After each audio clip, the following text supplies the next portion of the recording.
Good evening. Welcome to the Board of Selectmen's meeting on Monday, October 28th, 2024. We'll call the meeting to order at 6:04. Can I get a roll call, please, Beth? Select Chair, Mr. Coy. Here. Select Vice Chair, Mr. Gifford. Here. Selectman Mr. DeRoche. Here. Selectwoman Ms. Costa. Here. Selectman Mr. Britton. Excused. And if we could all stand for the Pledge of Allegiance, please. To the flag of the United States of America, to the republic for which it stands, one nation, under God, indivisible, with liberty and justice for all. And let's see, is there anybody here for public comment? I guess not. So I guess we'll hop right into the agenda, which what we're here for tonight is the budget, and we have a couple members of the budget committee here, which will be great. And hopefully this will go like we did last year. We've got two to go over tonight, which we have here with us tonight, library and police, and we'll start off with the library. You're all set, Cab? So, you tell me. Give us about 20 minutes. As much as you need. We have the library sheet? Yeah. Oh, that's right, The too. library is in your, Special. yep. Right here. Chair that quick. Should be in Whatever you four. want. Got it. First one, after the agenda. Should I do the presentation? I Sure, have a slide. yeah. That way folks at home can follow along.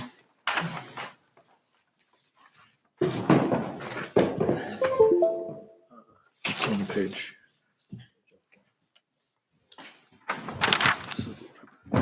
Okay. That's not what we wanted. Hey, how about that? Okay. There you go. All right, so I'm Cab Vinton, the director. This is, I'm Megan Lee, the chairman of the board of trustees at the library.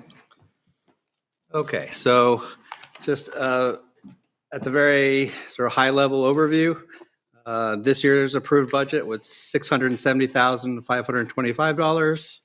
We're proposing a budget for next year of $699,134, an increase of roughly 4.3%, or $28,609. So I think most of you have probably heard my spiel, but I'll repeat it just for the record.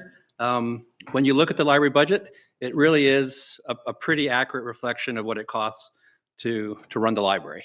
This isn't necessarily the case for every single department, but in our case, a lot of the expenses related to running the library do flow down directly into our budget. And I put the two major exceptions I can think of are plowing, which remain in highway, and workers' comp, which we do pay our own property and liability insurance. That's in our budget. For some reason, workers' comp didn't get shifted into our budget. But when you look at our budget, it really does reflect what it costs to run the library. If we removed the lines that are typically found elsewhere, it's scattered among the 40 or so different tabs that you see in your large budget handout, our budget would probably be somewhere in the neighborhood of 45% lower. So I hope you've seen this. So I think the two-letter abbreviations next to the account numbers, those are, to the best of our knowledge, roughly where some of those lines might be found in other budgets for the town. The other point is, although we'd initially hoped to keep the increase below 3%, we did run into some bad luck with health insurance this year. We're eligible for at least a dozen or so different plans with Health Trust. And this year, for the first time, they repriced each plan individually. And the increases for next year ranged from anywhere from 3% to 18.5%. And it was our bad luck that the one plan we offer employees increased 17.5%. So that actually amounted to roughly half of that $26,000 or $28,000 increase. It's roughly $13,000. And we did manage to keep the increase in that line down to roughly 13%, just because we're partially self-funded. We went with a higher deductible plan and combined the plan with FSAs and HRAs, which is why we didn't see an increase, quite as large as that 17%. The rest of the increase is in sort of wages and other compensation or personnel related lines. If you back those out, the library budget is actually going down by 1.3%. Not a huge amount, about $2,000, but it does show that, where we can find savings, we make sure that we pass those along to the taxpayers. A quick example would be the utility lines, gas and electricity. We worked very closely with Sprague to get fixed price energy contracts in place, and because of those, we're able to pass those savings along to the town. Let's see.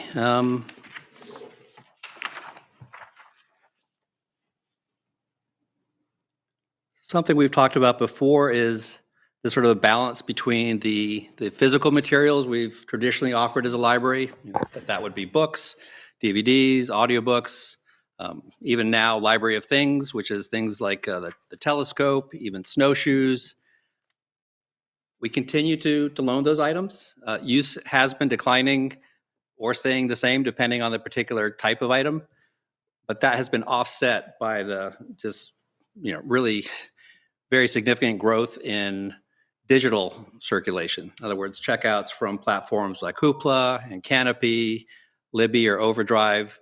And I checked the figures just before coming here this morning or today, and year to date, that circulation number is up 30%. So the two lines that are related here are online resources, that's row number 10, and materials, row number 13. And we've started to rebalance those. We've reduced the materials line, which is mostly for physical items, by 5,000, and increased the online resources line by 2,300. So that's not a full rebalance, but and I think the note at the bottom of the sheet mentions that, we anticipate further growth, and that trend is probably not going to end now. So, again, we've been very conservative with the budget, but if the select board or budget committee decide to help us rebalance to fully reflect the shift that's happening in the library world, we'd welcome that. It's the same with the programs as well. I think we've had a significant increase in what's offered. And we do balance a lot of that out with resources from like the Friends of the Library and things as much as we can, but that's a department that's also growing, or a line item that's growing. So we've kind of been adding to that as well. Yeah, that is line 14. And you'll see that that's been significantly overspent for a number of years.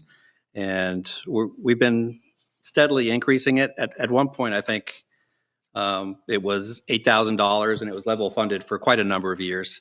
And we've slowly been adding to it, but it has not kept pace with the demand for programs at the library. So we are slowly increasing that. And we've been able to make it work before, because in any given year, like the town, we can rebalance things between different lines depending on where you happen to have good luck and bad luck, whether it's on energy costs or building repairs. What are some of the programs you offer, just so everyone can kind of hear? 'Cause I know there's quite a few. It is. I know as of late, there's been a lot of historical offerings in, they actually just they just had a cooking class recently. I think there were 2 of them. They haven't done that in a while. A lot of local history is what I've seen coming more and more. And then the kids program is just always very busy. Yeah, that's always been. Yeah, and very well attended. Yeah, year to date, we've offered over 350 programs for for children and teens.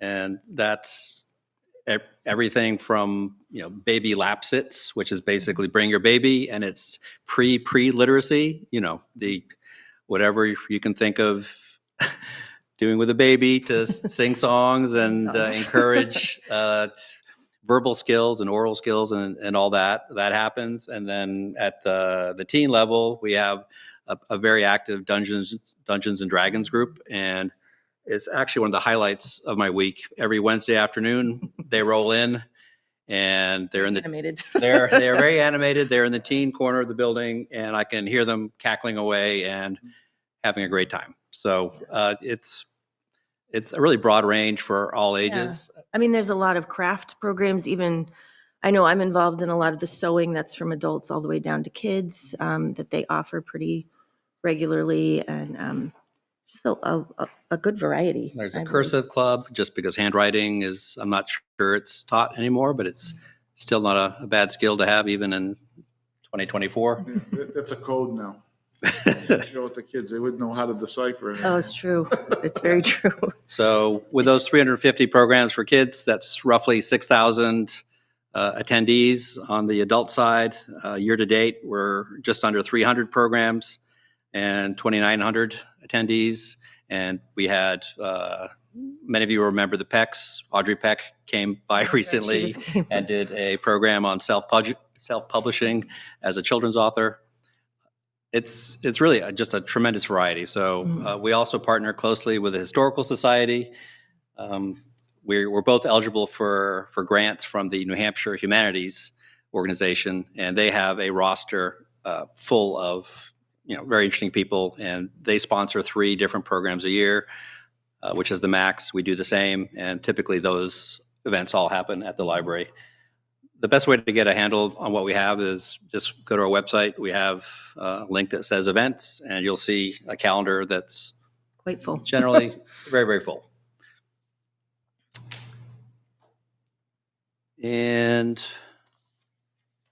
otherwise, like I said, that to me, the big thing is we did get nailed on health insurance. Another big picture item that changed this year is until June of this year, our custodian was officially a town employee. As of July, he became a library employee. So his compensation moved into our regular budget as opposed to being a separate line. So those are the top 2 lines. You'll see 34,000 magically became 0. However, it didn't really. His compensation was rolled into the salaries line, which is why it looks like Such a huge. Yeah, we're not increasing wages across the board 15%. Net of that position, we're actually up 3.9%. Okay. And the other thing that is new this year is we've never budgeted for bank fees, but we've always had them. And they're primarily related to our payroll process, specifically direct deposit. And I would love to find something that's more affordable. So I may be talking to Greg or other finance folks over here, just because we're getting charged $4 per paycheck for direct deposit. And that applies even to some of our more part-time employees, such as our pages. And it just seems silly to have 20% of their paycheck getting eaten up with a direct deposit fee. So, but it is an actual expense. So we're actually budgeting it this year. Could you go to a bi-weekly? We are biweekly. You are bi-weekly. We are. Yep. Yeah, I think that's the way of the world now, almost bi-weekly. Yep. Unfortunately, it's a cost of doing business. Well, this is Intuit, and no one seems to like them. They are a very big gorilla in the field, and even our bookkeeper and many, many other accountants are not very happy with them for a variety of reasons. Their business practices aren't the best. Anyway, so if we can, we'll get that number down too. Are there any opportunities to utilize like town resources to do that, or is it? It's possible. I mean, I think we'd have to. Thing where you're going to keep it separate. There's logistical issues, and Greg would probably know best how easily solvable they are. It's probably worth a discussion. I mean, I know what we're paying our bookkeeper, and it's 6 and change. Yeah, 6,300. That's line 20. So, I mean, she is excellent, and I think it's Patricia Sarcione, who may be known to folks here, or maybe not. She works with a number of libraries and has also been, I believe, helped with finance activities in her hometown of Danville. So she's well known and she does an excellent job, and her rates are very, very reasonable for what she does. But like Jay says, it may make sense to look at the town to see if there's some efficiencies there. Yeah, probably at some point, maybe you and Greg can sit down and figure that out. I don't know if Greg has any thoughts on that or not. Probably not at the moment. I have lots of thoughts.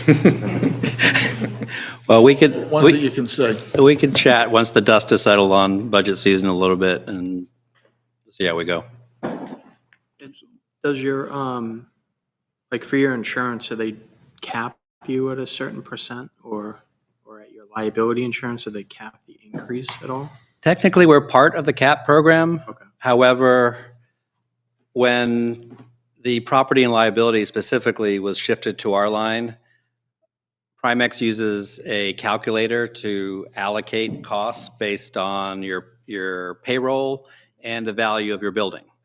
So we plug in our numbers each year, and depending on how they come out, we will not hit the cap. What does hit the cap is the bottom line figure for the town.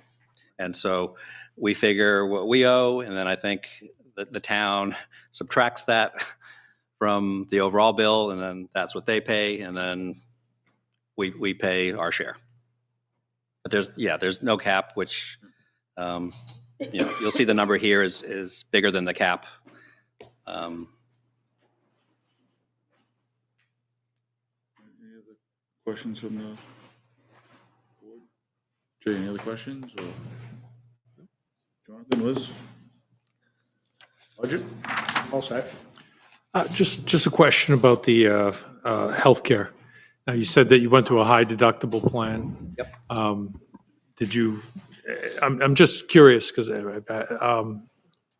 did your healthcare broker provide you, let's say, an option to, let's say, go with a high deductible plan and then maybe some sort of a deductible reimbursement type scenario? That's exactly what we have, and our broker is essentially Health Trust. So I believe the town also uses Health Trust, at least for PD, I think, has a separate plan. And every year I ask for every single plan that they offer, and it's well over a dozen. And what we do is we have the plan we chose has a $3,000 individual deductible, $9,000 family deductible. So it's already pretty high, and I'm not sure. The HSA eligible plan, I think, has similar deductibles, but the max out of pocket is much, much higher. And what we do is we fund the deductible to 50% with an HRA. We will match the employee's contributions to an FSA in order to essentially match or cover the remaining 50% of the deductible. And I've run spreadsheets any million ways, and the plan we've selected is the only one that makes the math work. So that So on the HRA, if the funds aren't expended, does it revert back to the library? it's a potential liability, but nothing is spent unless Oh, not liability. Does it revert back? I mean, you fund it, right? we fund it in the sense that we budget for it, but we do not write a check to Health Trust for $4,500 per family. Okay. It sits, and they bill us monthly for our HRA related expenses, and our max liability is $18,000. We don't budget for the full $18,000. I think we budget for maybe 45% of that, which gives us a bit of a margin of error, or a safety margin. And this year, we're actually close to the 40 or 45%, but in prior years, it's been under that. Yeah, we've saved a lot of money doing things this way over Yeah, the no, we've years. saved $30,000 to $40,000 a year compared to the other plan. And if we offered, the plans that the town has, our budget would be up 10% this year, not Okay, 4.3%. excellent. Yeah, A I know lo- more a- about this than A any library lot of director research has gone should into ever know. this. I've shopped on the public marketplace. I've talked to other brokers. I've looked at ICRAs, which are independent coverage, HRAs, which essentially means you give a stipend to your employees for them to go buy. I've looked at this any million numbers of ways, and I can't find anything that'll save as much money without significantly cutting benefits, which, I'm not willing to do, and I don't think the board has any interest in doing either. I hate that.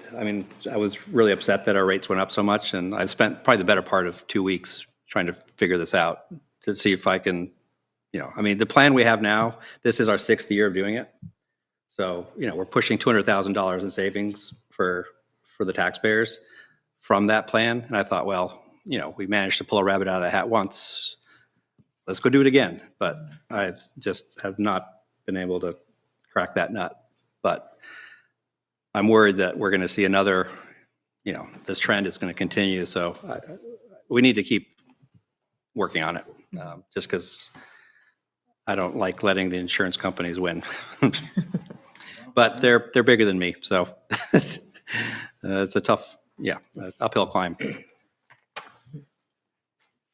anyone else? We're good? You still offer the Wall Street Journal for online edition free for anyone with a library card? We do. It's through a different program. The one we had purchased before was not getting a ton of use. So we switched to a different plan, which isn't as convenient. It now includes the Boston Globe and the New York Times and the LA Times and a whole bunch. However, the interface is much less user-friendly. The one we used to have was essentially a digital version of the paper with all the pictures and all that. The version we have now is essentially, it's more of a research database, which if anyone has taken any classes at the college recently, it's like Google. You search, you get results, and there's ways to get the results just for today's paper, for example. But it's not as pretty, but we're getting more for less. And I'm not sure this is going to see much use either, but I can share the information with you. Sure. That'd be great. Yeah, actually. if you see links, I get my news through Google News and follow the rabbit hole. All you have to do is if there's an article you want, you can just search for the title and then it'll come up. It's not seamless, but the other database wasn't sort of carrying its weight. Thank you. All right. Anything else? Everybody want to make a motion on the library budget? I'll make the motion to accept the library budget at $699,134. Second? I'll second. Second by John. Any discussion? All those in favor? Aye. Also 400. And anything you wanted to add or anything, Deb? Really just thank you guys. And it's a lot of work what you guys do. So we appreciate it. And we're always happy to answer any questions from anyone, whether it's public official, town hall, or the public. If you have any questions all about either our budget, our services, what and how we do it, please reach out to me or to any of the trustees. And the library is here to serve the community, and we do that best when we know what you want. And the best way to know what you want is if you tell us, and we don't have to go, we think folks would like this. So Any programs coming up quick with the holidays and all that you want to plug quick? Or?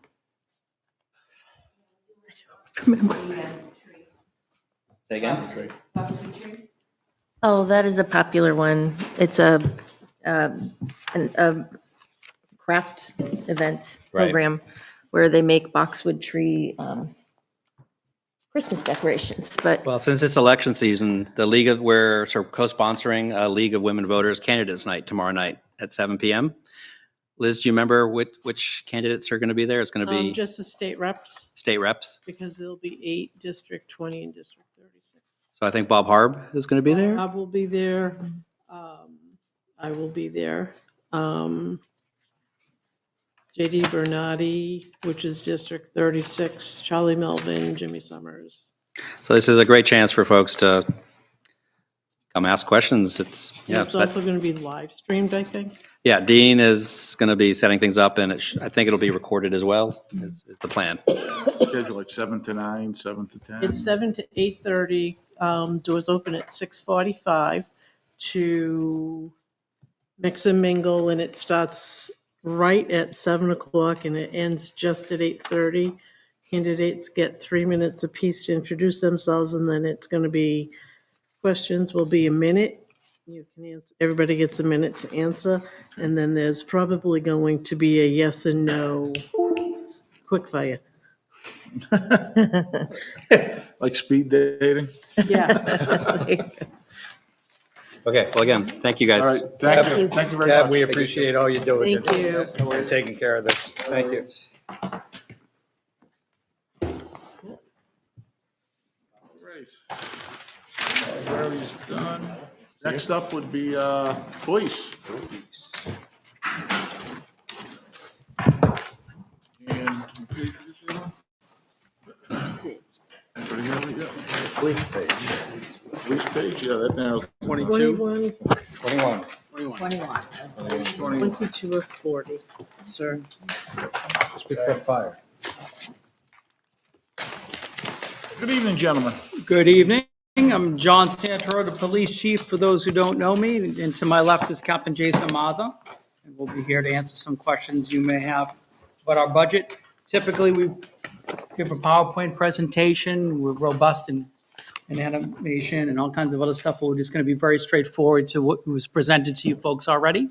And our budget that we're asking for this year is $2,975,389.20. That is up over last year's budget by approximately 14%.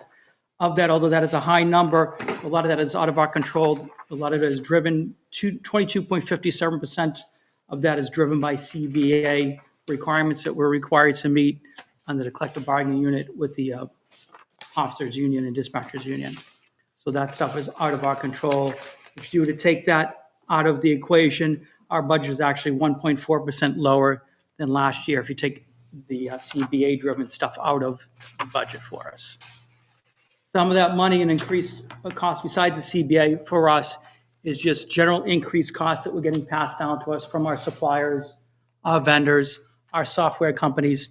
Most of them are telling us to anticipate a 3 to 6% increase over last year's pricing.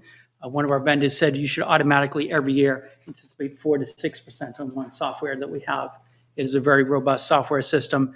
We've priced it out from other companies, but that goes on. Again, that's just talking about one software company. Overall, as you know, cost of goods everywhere in this country is risen, from restaurants to grocery stores to department stores to whatever you're doing business with. Supply and demand, labor costs are going up throughout the country, which of course gets passed down to all of us. And a lot of that stuff is out of our control. So that's really the basics, right down to the facts of that. If you see historically, over the years, in previous years, on your big spreadsheet there were years that we had a lower budget and didn't spend all the money that were allocated. Again, I wasn't here. I've only been here for the past 18 months. But from one historical data and speaking to those who've been here, including the captain here who's been here through several years and through several administrations, knows that some of that non-use was during the COVID years when meetings weren't happening, trainings weren't happening, attendance was differently. Of course, back then overtime was very high for fill in for those shifts with officers being and dispatchers out being sick. But the operating costs were much lower then because we weren't doing much as everybody else was in the country. But since I've been here, we've fixed a lot of problems. I came to you folks last year, gave you a list of issues and problems from equipment to software to furniture to whatever that was broken or damaged. neglected over the years. We fixed a lot of that, but we don't want that to happen again. We need to have funds and money there to keep from that happening again, where things fall into neglect and repair that no longer is fixable. Now we have to buy something outright. So we're accounted for that in a lot of our plannings that we've done, and we're been very frugal of what we've done for this past 18 months and what we're proposing to for this year's budget. And how is staffing right now? Staffing for the police side or the patrol side, we're at 100% capacity for the current positions that we have filled. Those are 18 out of 8. We've been allocated now 19th position last year. We haven't filled that position yet. But of the 18 positions that we currently have, all 18 police positions are full. For dispatchers, well, let me stop before I say that. That is not traditionally what has happened with our police department. Captain would attest to, over the years, we've been significantly understaffed. Cap, before I got here, we had, 2 or 3 vacancies, at least in the patrol side? Yeah, we typically average 2 to 3 vacancies, so this is the first time we've been fully staffed, and I'd That's say, why I yeah, asked, it's great. We've been since I've able been to a do selectman, so I much don't more. think this might be the first time. Yeah, and it's great. It's been the support of the selectmen, the support of the town. We've been able to draw in officers from other towns, so it's a changing time for us. It's been great. And the officers that are coming here, the officers that are here, are working already, love being here. Again, I don't want to speak on their behalf. Obviously enjoy it because they're retaining here, they're staying here, and they're recruiting other officers to come to work for us. Being full staffed, you folks in the community, both residents and businesses, are getting full service from us. We're there for calls. We have 2 officers minimum per shift out there for the safety of the community and the safety of the officers themselves. Of that one position that we're going to be filling, hopefully later on towards the end of the year, we get through everything.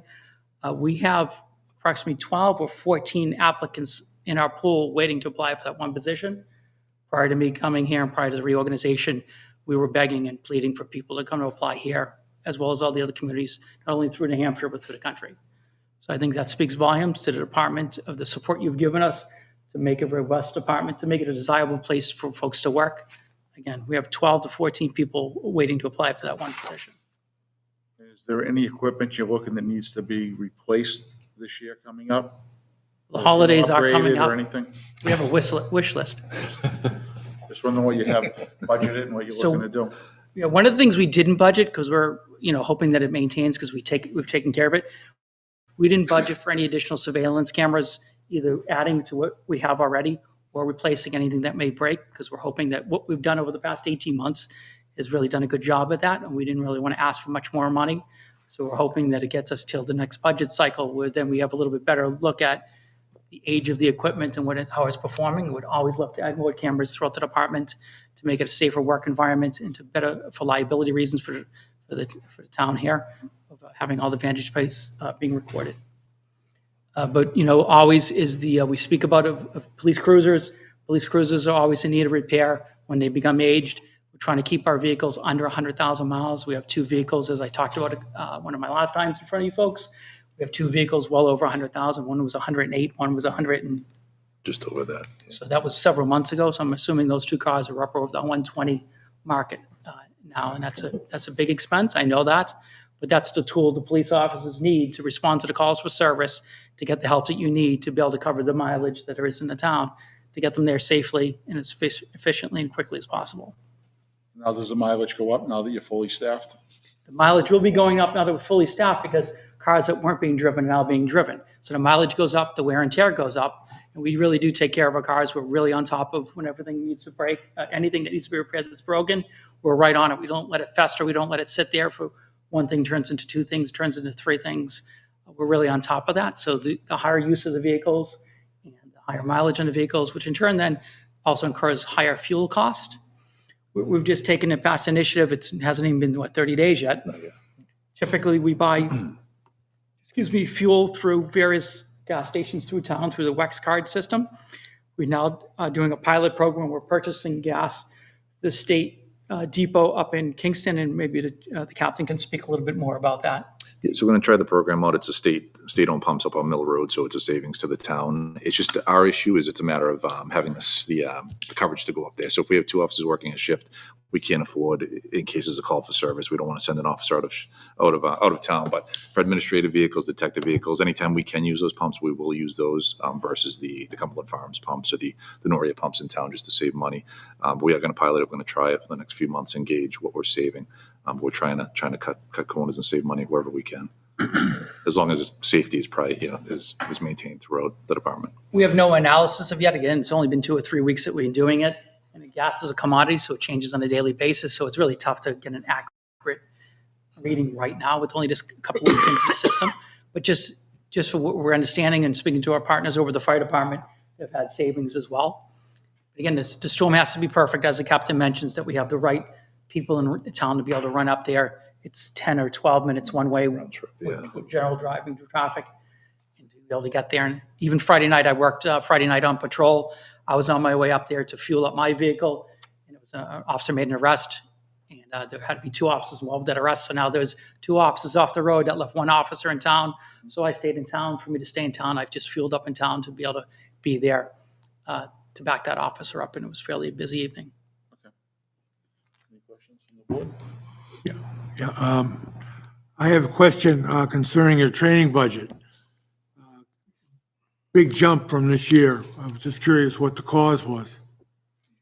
So the reason our training has gone up again, previous years, we haven't had the staff to be able to send anybody to any type of training beyond what the state requires. The state does require a minimum amount of hours that the officers are trained, and then officers for professional development reasons and for educational reasons and keeping up to date, we need to send officers for training. But since we haven't had the staff over previous years, we couldn't send anybody because somebody needed to patrol the roads. We have to decide we're going to spend time and overtime to send an officer to training, or we're going to spend that on covering the streets where we need to be. And we've been able to keep up with it. There's also police reform that's happening throughout the country and throughout the state that we need to keep up with the standards. And there's also accreditation standards we have to keep up with as well. And now that we're able to have those staffing, we're able to have the officers to those trainings, it's great. We've sent officers to a program called FBI Leader Training, which gives our sergeants the training and the knowledge and experience to be able to know about leadership on a police department. I'm a graduate of the Trilogy program. Captain is a graduate of the Trilogy program. And we have all 4 sergeants enrolled in the program as well. And that's giving the leadership training that they need to have to continue forward to be able to effectively lead and supervise the subordinates. And sergeants, any new sergeants is also required to go through a 2-week supervisor training program. We currently use one of the best in the nation. It's Roger Williams University, on Rhode Island. They're part of the New England Police Consortium of Training and Education. There's the PERF, which is usually sometimes run out of Boston University, and is what the state offers as well. So we're doing a combination of those training programs to get our supervisors and leaders to where they need to be with the constituents and with the counterparts in other communities, so they can then help grow within themselves and help their subordinates become better leaders themselves, because they impart what they learn to there, and they help mold and shape the subordinates that work for them. Questions? I have a couple questions. I guess just going to revisit a couple of the items from like last year. Sure. Communication towers were sort of a topic of conversation. Can you kind of speak to that? Sure. What needs to be? Which line item is that? Looks like there's it looks like there was something that's budgeted for 6,000, but what I remember is that one of the towers needed some extensive work. There was questions about whether or not it would be welded, not welded, or if it needs to be replaced. And I do believe there was some conversation about talking about building other towers to potentially cover dead spots or something along those lines. So there's a big 2 separate conversations. Yep. If you're talking about the specific line item ending in 581 communication towers, I think that's approximately $6,375. They were asking for, that's a contractual under a lease that we have. It's our portion of the lease payments. That's just to lease the space on the tower to put our antennas and repeaters and equipment. That's $6,375. Now, the other project of improving and repairing our infrastructure, There's another assessment going on as well with another vendor that's come out, as well as the major manufacturer Motorola is coming out to do very extensive. They've already spent 3 days on site visiting at no cost to us to do an assessment. So making sure the one vendor that already took an assessment is on par and equal. It wasn't necessarily out to bid. It's just another look at what needs to be out there. We've received preliminarily a grant for $1 million that was co-written by the written by the fire department. There's a cooperative effort between police, fire, and emergency management within the town. So whatever that project ends up being, we've already unofficially, right, Craig, is unofficially received $1 million from the governments for a. So we're not budgeting anything right now for this project that you're talking about for 2025? Is that something that? On our budget, we didn't put anything in for Okay. that, other than what's regular to maintain our leases, repairs, anticipated. They have a maintenance contract for about $1,800 a month for the radio vendor to come out, do preventive maintenance, checks, repairs, on-call status. But for that big project, we're not budgeting any money specifically there. We put some requests into the capital improvement plan project, but that doesn't align in our operating budget. All right. Because we need to get a final number to see what that's really going to be like. We're anticipating as days and years, and months and years go on. Do you anticipate when you would have that number? When the study would be complete? Is there a forecasted endpoint? Yes, but again, the project, if it's, say we take the project and they price it out to whatever it is, it's an 18-month project, and it's 18 months to get the money and 18 months to complete the project. So hopefully everything will include any future expected costs that go along with that, but still looking at we haven't got back our second look at it yet. All right. Thank you. So Chief, are you saying that the current tower will probably be in place for another, say, 2 years before this all comes together as a done package? 2 to 2.5 years, thereabouts? Possibly, yes. The current radio infrastructure and the current amount of towers we have now, yes. The grand scheme plan from the first vendor who came out to do an assessment is adding 3 additional towers to the 3 towers that we have now. We're looking at what we can do with that $1 million once it's allocated to us to repair what critical infrastructure needs to be repaired right here and right now, as soon as we know what that is and as soon as the money's released, because we can't wait to have everything done and wait for all the rest of the money. There is stuff that we're waiting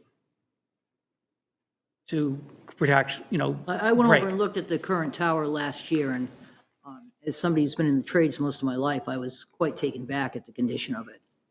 And I was working the night that Hoyt knocked that down 30 years ago. In my opinion, the sooner we can get it done and done well, the better off. But that tower is definitely not safe. Right. And again, some of it has to do with supply chain, right? So even if we got approved today, it's a matter of getting that equipment and how long we have to wait. We ordered total of 4 portable radios. They're telling us it's 12 to 14 weeks lead time to get those.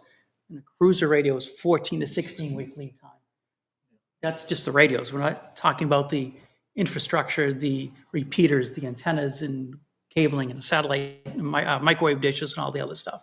So that's part of what takes so long with their project. So again, we get that $1 million released.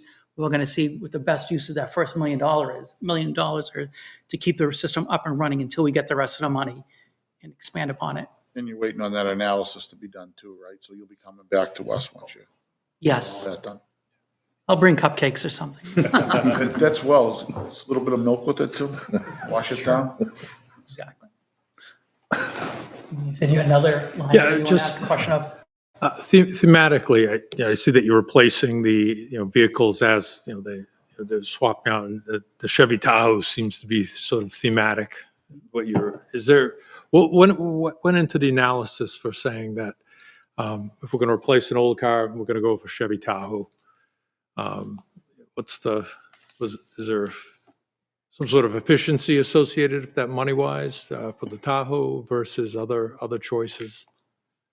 Sure. So right now, the vehicles, full-size SUVs are available to police departments to purchase.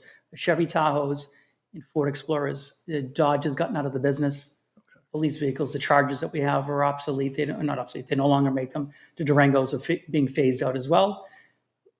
So the two full-size vehicles right now being offered are Chevy Tahoes and Ford Interceptors. They're comparable in prices for a matter of very short difference of money. And the Tahoes are a bigger vehicle. Officers are now carrying more equipment and more supplies on them, both on their waist. You see that our officers switched to external vest carriers as well. The days of carrying a set of handcuffs and a radio and a gun in your belt are over with. We have tasers, we have OC spray, we have batons, we have backup magazines, we have Narcan flashlights, on and on and on. Waistlines, although they're growing amongst Americans, can't fit all that stuff on it. So that stuff has now moved up to external vest carriers, which is higher. The officers need a little bit more room to sit in those seats. Some cars fit a little bit better than others. That's why we're going with full-size vehicles versus compact cars. We have officers, they're well over 6 feet tall. They're not fit into smaller Impalas or anything. Impala is now electric, and it's a whole different animal, buying electric police vehicles. You basically have to buy 2 for every one you need, but that's another topic for another day. Okay. But We're not so looking. Chevy Tahoes and Ford Interceptors, we decided to take a look at the Tahoes compared to some studies we've looked at in some other departments we talked to of durability and lasting and being able to fit the equipment supplies that we need in there. Thank you. Nice. Jay? All set? I had a question on PD capital equipment. It's 421020 Could you just talk a little bit about that? Sure, let me just. What that might be used for? So that, I believe, is $20,000. Of that $20,000, approximately every portable police radio, police cruiser radio is $7,000 for round numbers. One is 6,000 and change, one is 6,800 and change, and it was 6,900 and change. So we'll call it $7,000 to replace. We're in a project right now of replacing portable radios, at least 2 every year. So there's $14,000 for 2 of those. And again, the police radios that are in the cruisers are becoming obsolete, non-upgradable, non-repairable. And part of the big expansion project is to buy the replace them with newer technology radios. They're going to be comparable over the years, and that's another $7,000. So it's actually $21,000. We're asking for 20 because around the numbers depends on what day is when we order them, what the price is. We're getting up to 27% off of MSRP on some of the radios and or parts of the radio. So like the radio may be discounted 10%, the microphones may be rated discounted 27%, batteries may be 15%, but overall the number is around 27% of some of the stuff we're buying from the radios. So again, I don't know the day we place the order what it's exactly going to be, but so that's replacing 3 radios for $20,000, 2 portables and a cruiser radio. And then going down a couple lines to the ammunition, it looks like so far this year, we've come close to expending that budget line, and you're asking for less.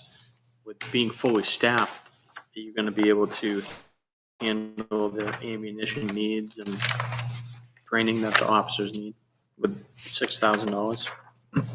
The anticipation is that we're going to be able to cover those expenses because we're at one point currently, knock on wood, the supply has been okay.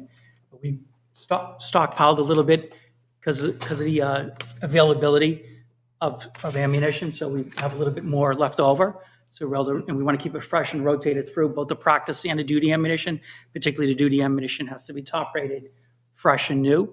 In a way, the firearms, and I am not a firearms instructor, but going by the guidelines of our 4 in-house firearms instructors, we're going by the guidance and their ideas of what we need. And the other thing is, if we're fully staffed, the officers going to the police academy won't need if we don't have to send officers to police academy, we won't need to give them as many thousands of rounds to go shoot there. Again, tomorrow we may have someone leave and we need to fill it, but we're anticipating that we're fully staffed with maybe 1 or 2 people through next year, 1, and then if in fact anybody leaves, it could be 2. So we did our best guess projections of that being enough, but who knows? Again, through prior presidential administrations, because of the guidelines that were putting in place, ammunition became very scarce very fast, and prices went up 2 and 3 times %. I know personally, I was buying ammunition myself at $15 a box, and at one point I was paying $45 a box for 9mm ammunition. So because of the regulations and restrictions that the federal government will about to put into place. The same thing with the gas, going back to the gas, it's a commodity, right? War in the Middle East, war in Russia, and the president's election next week could greatly influence the price of what gasoline is going to be. So we over budget for that because we don't know what it's going to be. At one point, it was almost $5 a gallon several years ago. Yeah, it's volatile. I know liability over the years has become an issue regarding reloads, but for training at the Stephen Savage Practice Center, do you guys do reloads? Do you have somebody that will do reloads for you, or do you not want any part of it? We don't want any part of reloads. It's just too much danger and liability, and also with the requirements of the state that says what we can shoot and what we can't shoot. And the knowledge of the firearms instructors, I don't think they have any knowledge of that. So now we have to pay somebody to buy reloads from. I mean, it's not a good thing for the department. Do you sell the brass off? Do you sell the brass off? We use different types of ammunition that not always contains brass. But when we can collect brass, we do. But we use different casings all the time, whatever we can get. I just have one more. Yep, go right ahead. PD vehicle maintenance and repair. Mhm. Typically, that's underspent. And I know this year we've talked about moving some cars around, replacing some vehicles. Do you anticipate that with, I think we're getting rid of the Taurus and repurposing the detective vehicle, stuff like that? Do you anticipate, needing the 35? There will still be vehicles there that need to be repaired and replaced. There are some things that we just can't change, right? No matter how old the car is, you need the regular maintenance things. You need brakes, tires, rotations, inspection stickers, oil changes. Again, you at home are doing 3, 5, 7, and 10,000 mile oil changes. Depends on what type of oil you put in your car. And you're taking 6 months or more sometimes to do that. We're doing crazy mileage. Our cars are driven 16 to 24 hours a day. So we're hitting those oil changes much more frequently than a homeowner would, or a regular car owner would. So those expenses are still going to be there. And again, passing on those expenses to us due to labor costs going on by those. And there'll still be vehicles that need to be repaired. Whether it's a new car or an old car, you'll still need the oil changes and the maintenance. Tires will still be worn down. We're going to still need to replace tires, whether it's a new car or an older fleeted car. So we're anticipating that. Again, I'd rather go a little bit more than coming back and saying we're dramatically under what we need. And if we don't get the allocation to buy new vehicles, and we keep those aging vehicles, those costs to maintain those are going to keep going up. Is your maintenance based on hourly or mileage? We do a combination of mileage and hourly because police cars, it was a formulation that we brought in last time. It's crazy the amount of idle time and hours on engines versus mileage. Again, where civilian you folks look at your mileage on a car, we look at mileage and hours of the car running, and it's threefold. Is it threefold? It's 1 hour of idle time is equal to about 32 miles on the engine. And so we go by the recommendations of the manufacturers. We go by recommendations of when a car is covered under a dealership, and then when we go to a private place here in town to do repairs. Anybody got anything else? You want to make a motion?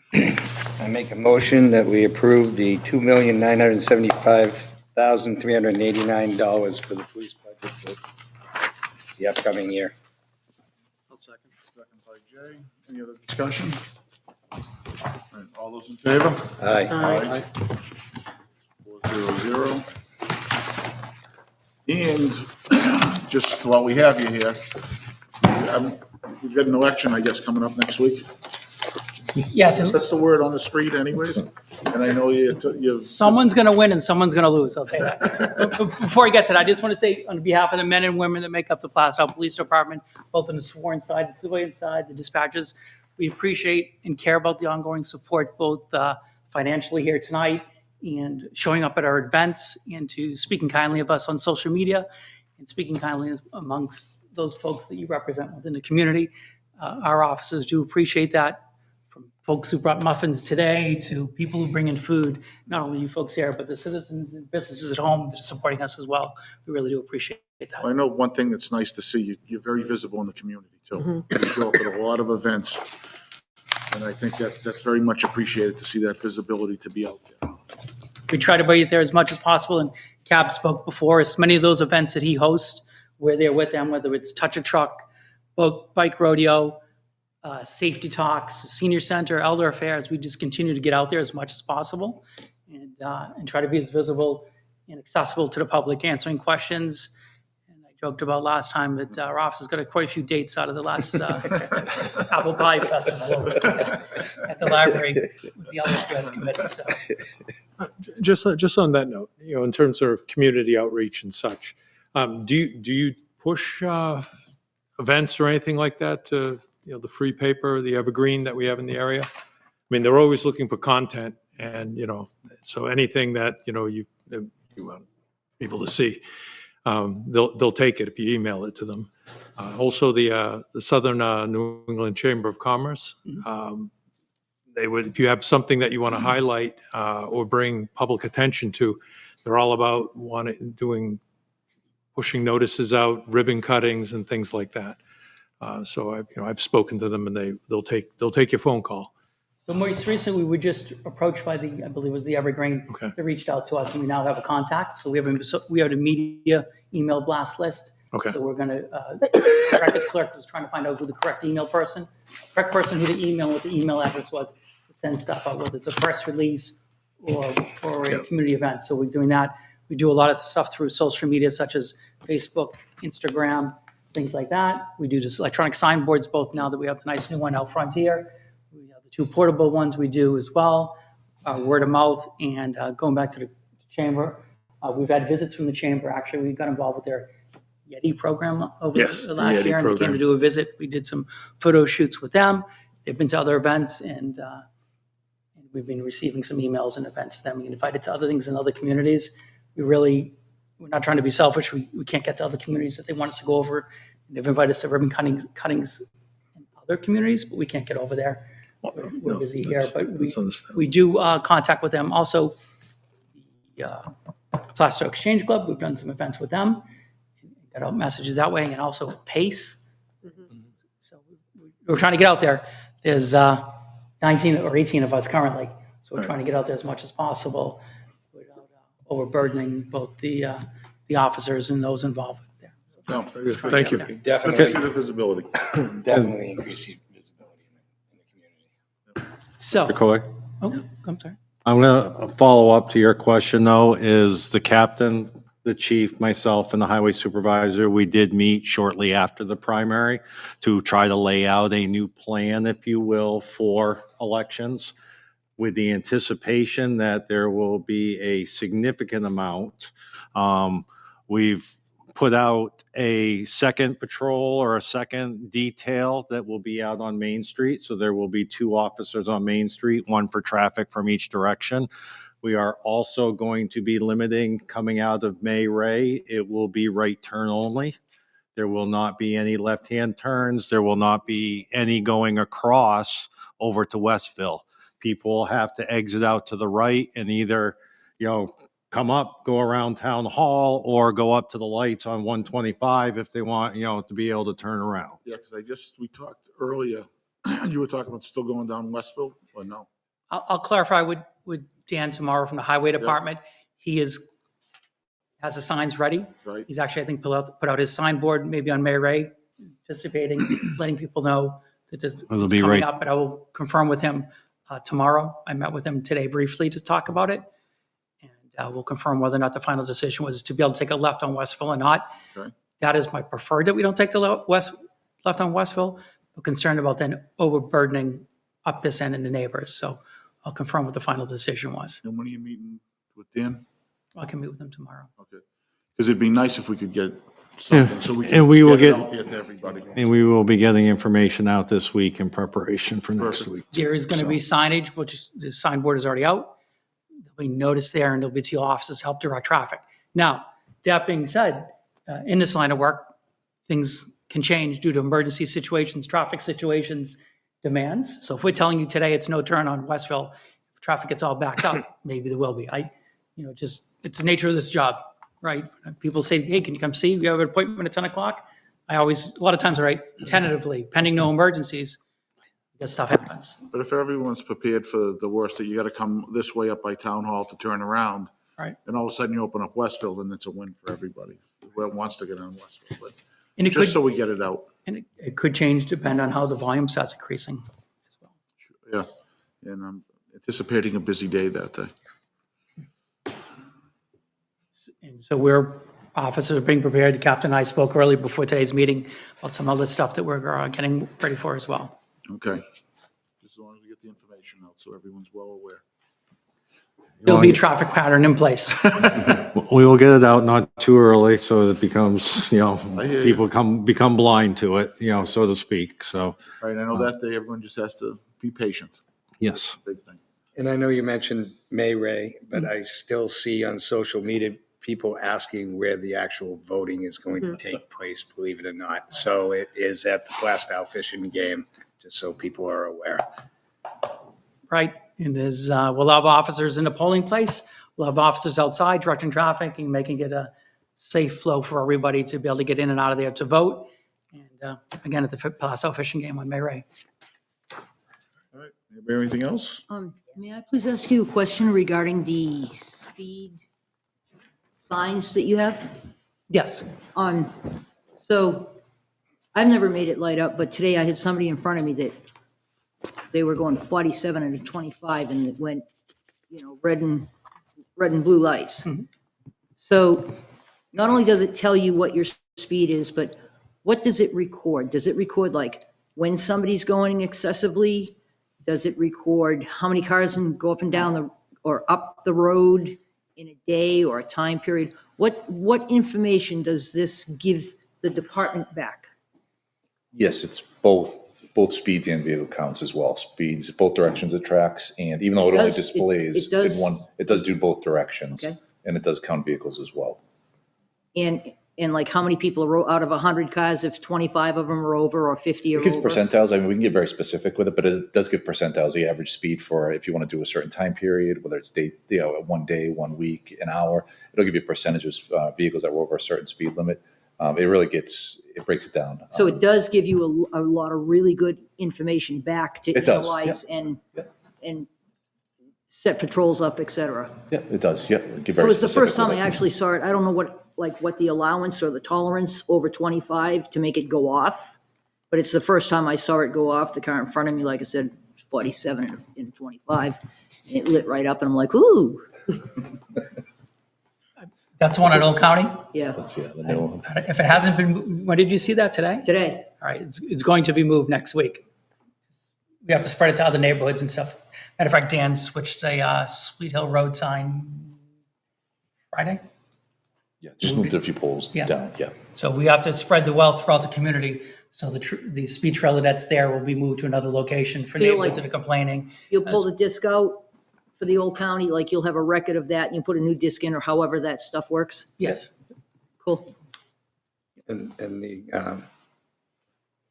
old, not the old county, but what did you just say? Sweet Hill? Sweet Hill, yep. That was very beneficial to you guys, that particular, because I believe you got some really good monitoring as to when the higher end speeders were coming and going on Yeah. there. We Yes. can really So pinpoint. Yeah. when you ask about the pinpointing, they can show you graphs as to where the high points are, where the low points are. It was pretty beneficial and kind of neat to see. So I think it's great. I support it 100%. Maybe move it around a little bit more so that it's not like people realize it's there, so they slow right down. I drive like an old lady all the time, but they realize it's there and they slow right down. But maybe we'll see if we can move it a little bit more often. And we probably have to put it away for the winter for safety reasons, correct? We were going to move it Friday night when I was in, but it got too busy to move it. So Sergeant's on his days off, so he'll be moving it to a new location, undisclosed as of now. I think it's great. I think it's great. All the power to So you. it'll be moved. And yes, once the weather starts to become inclement, we'll remove it off the road for a million reasons. We don't want the salt getting to it. We don't want it interfering with the width of the roadway. We want it being buried under a snowbank. So yes, Hit by a snowplow. it will hibernate like a bear. All right. Thank you very much. Thank you. All right, thank you Thank again. you and everybody for all you do. All right, I will. I'll pass the word on.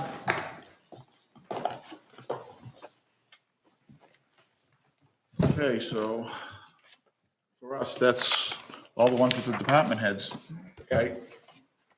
So we're gonna, both what we're gonna do, we're gonna review the remaining budgets that we have as the board. And hopefully that way there we can get everything over to you guys as quick as we can over the board. No rush. Well, I want to give you as much time as you can, right? Because ultimately the budget that goes forward, it's the budget committee's budget. You know, so thanks. Could I just bring up one item? I know that it's just sort of a reoccurring theme here, and I understand what we've said about the ambulance service and collecting revenues associated with it. That ultimately, maybe at some point in the future, there'd be an enterprise budget where those revenues would be captured and dedicated to those line items. And I know you set the budget rate, the previous meeting, the tax rate, sorry. But since we have hard data on the revenue that's actually coming in that's associated with the service, and I know that when we put the ambulance service in place, we put $200,000 from the unassigned fund to the 2024 budget, to bring down that obligation. So I would probably, I'm saying it out loud. I would say that, and I think, Bill, you said that in lieu of an enterprise account, that we should probably do that going forward. So I would probably encourage people to think about the fact that we know that we have approximately $30,000 a month coming in with the ambulance service, that we do what we did last year, but with those revenue items to bring down the budget. Because that's the only line item on the budget that was, 55% in 2024? So that would go a long way to at least kind of delivering on, what we kind of talked about or aspirationally thought what the ambulance service should We be. gave back, was it 400? Yeah, we gave back 400 this year. Yeah. So we said 200, that was part of it, right? Then we had another 2, so it was a total of 400 is what we gave back this year to go against the tax rate. And that's something that I'm sure, this board here, I know, we can continue to do that. Yeah, but like I said, since we have hard data on what's coming out of the ambulance service, then, why wait when we could kind of do something with that? I hear you, but, we get those unknowns out there, just, as long as we keep giving it back. I think that's the main thing, so. All right. It's not like we're taking it and doing other things with it. We're giving it back to where it should go.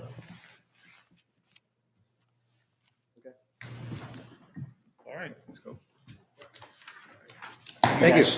Thanks, guys. Thank you.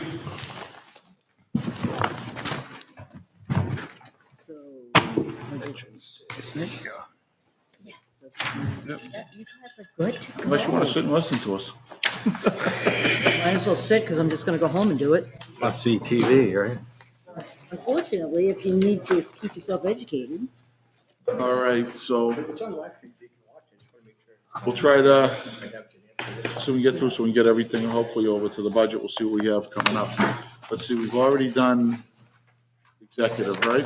Yes. We've already done the town clerk. So next up would be the elections. I believe we did that one. We did not, you're right. So for the elections, we had the budget last year, we had 37,000. What's recommended this year is $32,364. 32,364, which does, A decrease of just under 5,000. Right? that is correct. And, the decrease would have been more except for the saga surrounding the ballot counting devices or the machines. So that one, we had put a warrant article in 2 years ago that lapsed. We put $12,000 into this year's budget. And I know that the board has been invited to demonstrations and the like, but at this point, I still do not know where we're at and when we're going to be able to purchase them. So as part of that budget, there was $6,000 over the 12 that was included here. We know that the state is going to come in with, I believe, a 50%, basically grant to help offset it, but, you know, that's why this budget isn't down more because of the decrease in the elections, so. If we had any conversations to say if it might happen before the end of the year, where it could get invoiced off of this one, or you haven't heard? I have not heard from the moderator, so. Because that would be the thing, if that came in ahead of time, then we could go back and revisit this. Correct.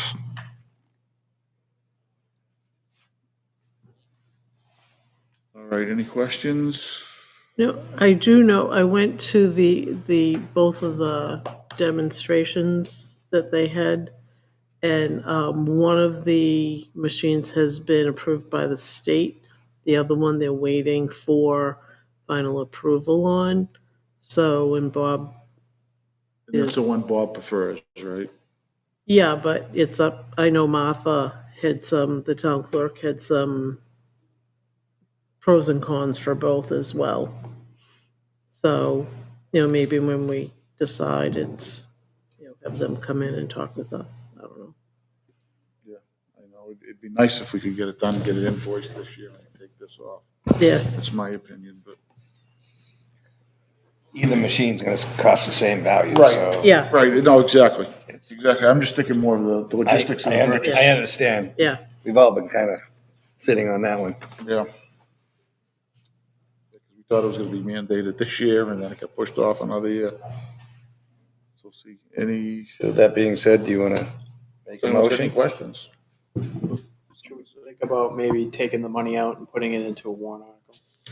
Run the risk of the voters, take it out of the budget?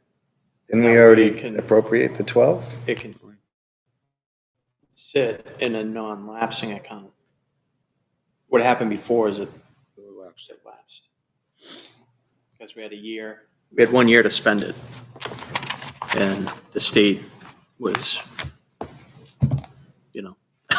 dragging their feet. So what would be the downfall of putting it in a warrant and it is a no? We wouldn't be able to buy the Wouldn't be able to buy the machines. Wouldn't be able to buy the machines. We'd have to go back with a warrant each year until it's a yes, correct? And then, Well, no, then you just either put it in the budget the following year.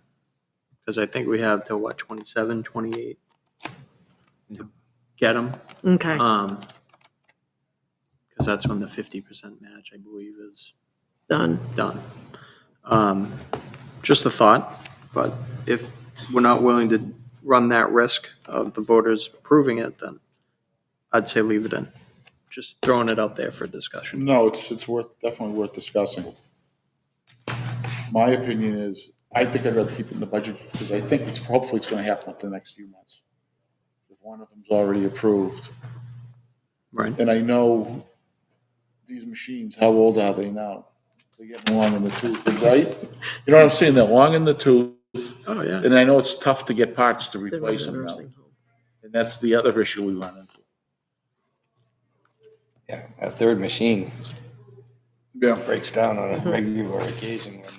If it doesn't. If we're, Yeah, it's, I look at it as, I'd rather be compliant with the election laws and everything than take a gamble. take a gamble. Yeah, I tend to lean that way. It's the safer route. And it's worth 18,000. It's not. And that other machine could have been approved and we don't know yet.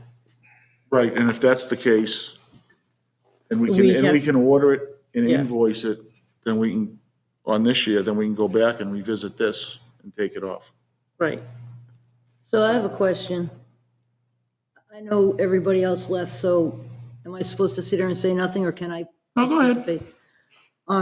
I very much agree with what you said, and in general, and I hate to say this because so oftentimes people don't follow this unless they have to. In general, people on the street are angry and they're looking at just voting no, no, no, no. And I would rather see it go into the budget so that the matching funds are there as soon as you all know what you wish to purchase versus gambling that. Thank you. Make a motion to approve the elections budget for $32,364. I second. Second by Liz. Further discussion? All those in favor? Aye. Aye. So 400. Next up is finance. Let's see, we didn't do that one, right? The budget last year was $149,610. The requested budget this year is $173,000.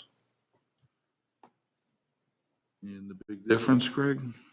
The big difference is in salaries. It's, providing the position for redundancy, training and the like. So it's a little extra in the audit because of the level of money that we're receiving with the Wilder Drive grant as well, that could kick in a single audit as well. So there'll be additional there. Where's the Wilder Drive stand right now?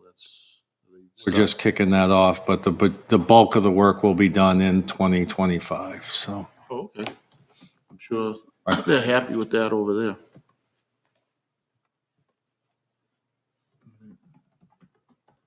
So, any questions? I make a motion to approve 173,000 for finance for the year 2025. I second. Second by Liz. Any further discussion? All those in favor? Aye. Aye. Aye. So it's 400. Next up is assessing. The budget last year for assessing was $118,520. Requested budget this year is $130,420. It looks like the top line, the assessing the office clerk. That and the books and periodicals for, updates it's, contractual agreement assessing services. It's year 2 of the 3-year contract, which we do outsource. It is the small increase in the assessing office clerk, but it's the bigger side is the books and periodicals, which need to be replaced. Is that something we are mandated to do? I am not sure. I don't know, have an exact answer on that.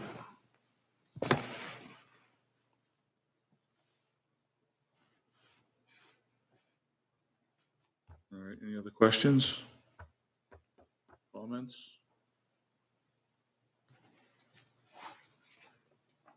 Somebody want to make a motion?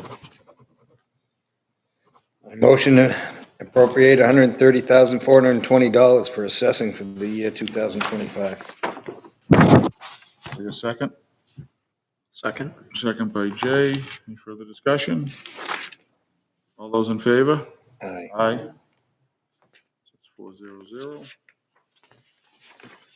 Tax collector, we've already done. Insurance would be next. Let's see. Last year was $195,824.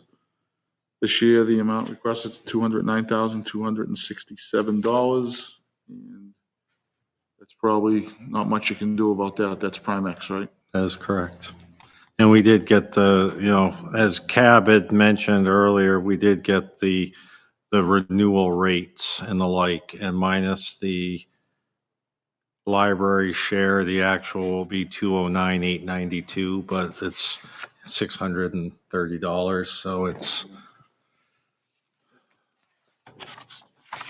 So the 209,267 is a good solid number at this point. I don't anticipate, needing to change that. Somebody want to make a motion? I'll make Motion them. to approve the insurance budget at 209,267. I'll second. Second by Liz. All those in favor? Aye. Aye.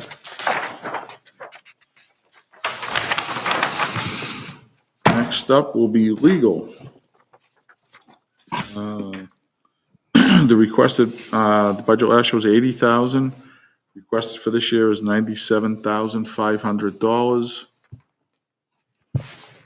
And let's see, currently we're at about almost 74,000 for this year, and we still got 3 months to go.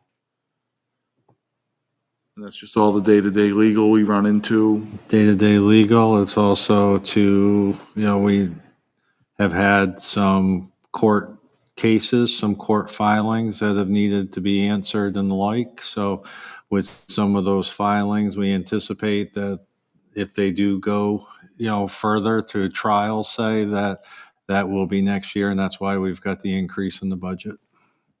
Yeah, and I look back at some of the actuals from previous years, it's over that amount. When you, like 22, 23 was like 152,000, the actual. 21 and 22. Yeah, yeah, so. And this year, you're almost right at it with 3 months to go. Questions, comments? I'll make a motion to appropriate $97,500 for 2025 legal expenses. Second. Second by Liz. Any further discussion? All those in favor? Aye. It's 400.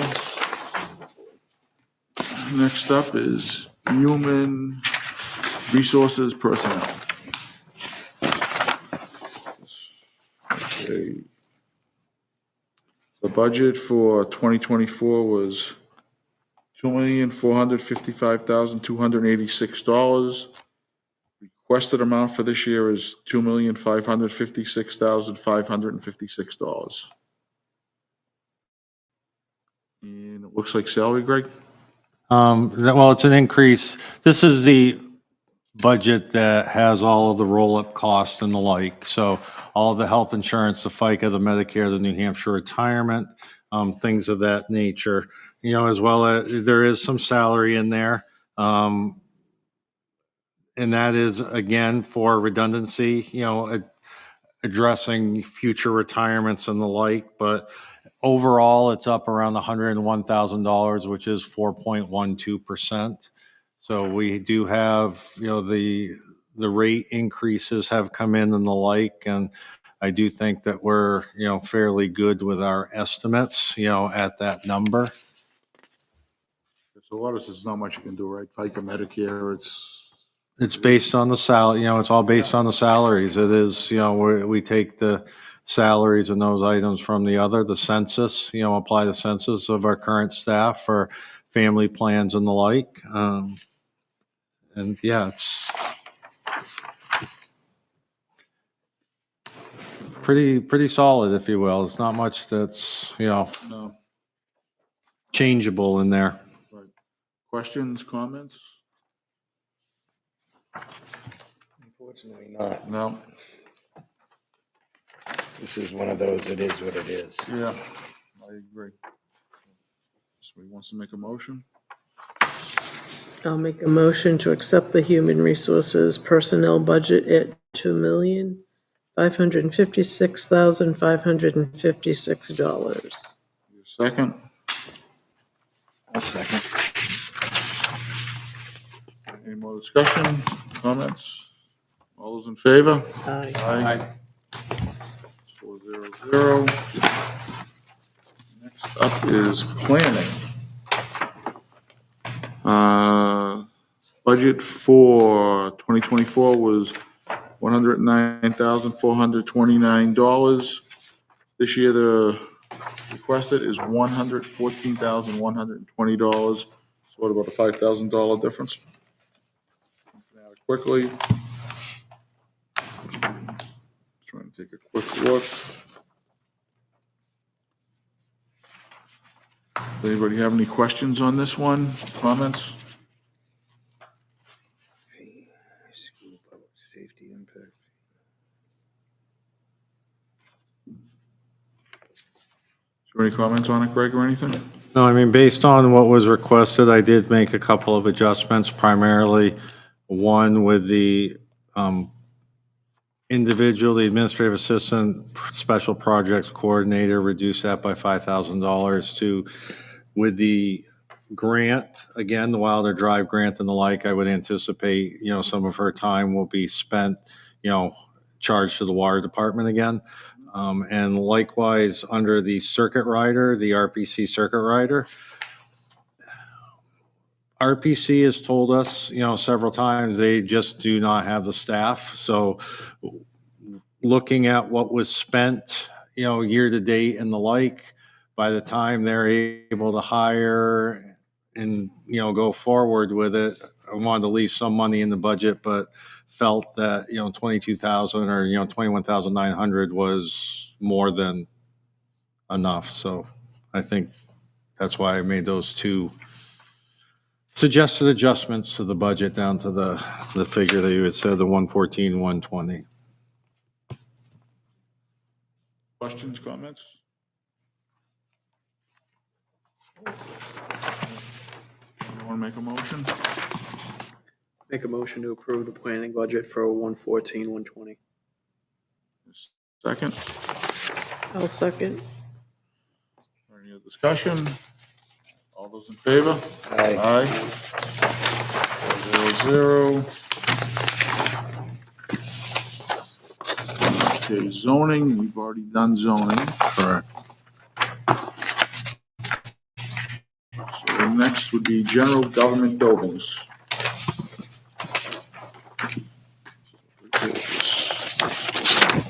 It's page 13, 14, and 15. Budget for 2024 was $401,225. The request this year is for $427,540.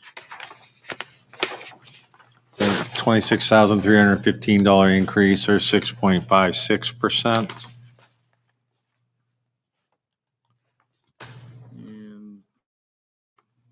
And part of that is in salaries with the hiring of a part-time, refilling of the part-time position.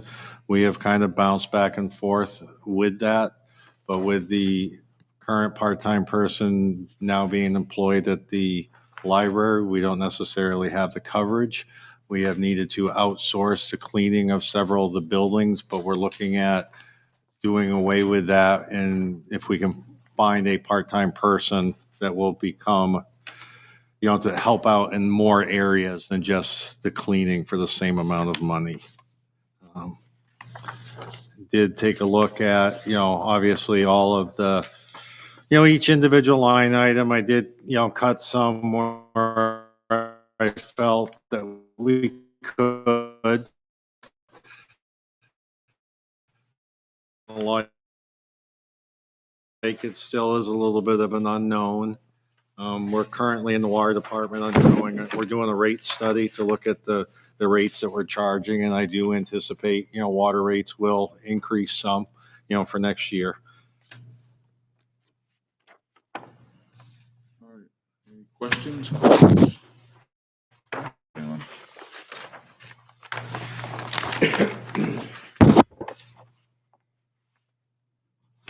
Somebody want to make a motion? I'll make a motion for 427,540 on 2025 general government building. I'll second. Second by Liz. Any other questions, comments? All right, all those in favor? Aye. Aye. It's 4-0.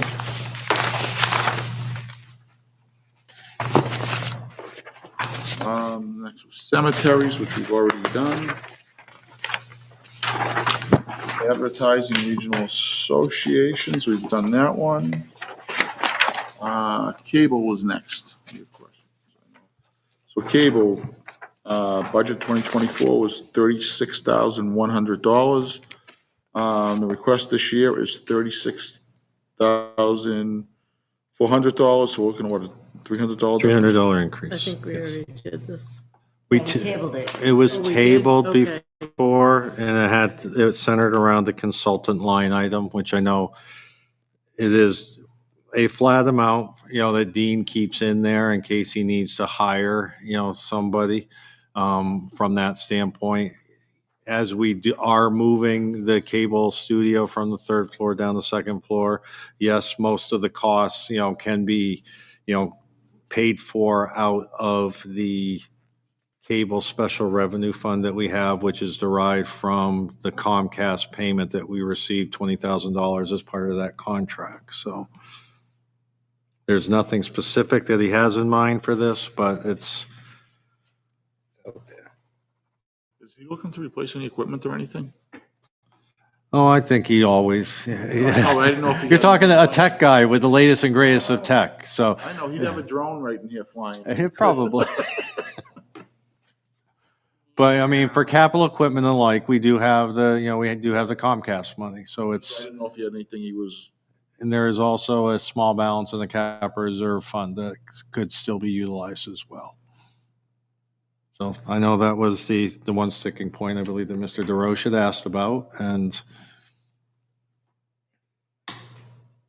Make a motion to approve cable for 36,400.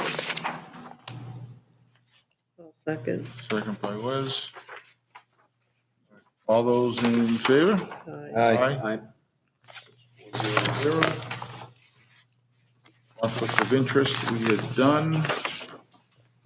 Other general government, the budget in 2024 was $290,000. This year, the request is for $305,000, so that's what, a $15,000 increase, which looks like it's telephone, this is all telephone, computers, and the like, right? telephone, computers and the like, yes. We have upgraded, because I know it was brought up at a past selectmen's meeting with the trouble with the phone systems that we have had in the past. We have found the system that, say, the police department, if you will, now dispatch can communicate with the rest of the building and the like. Phone calls can be transferred and that and the like.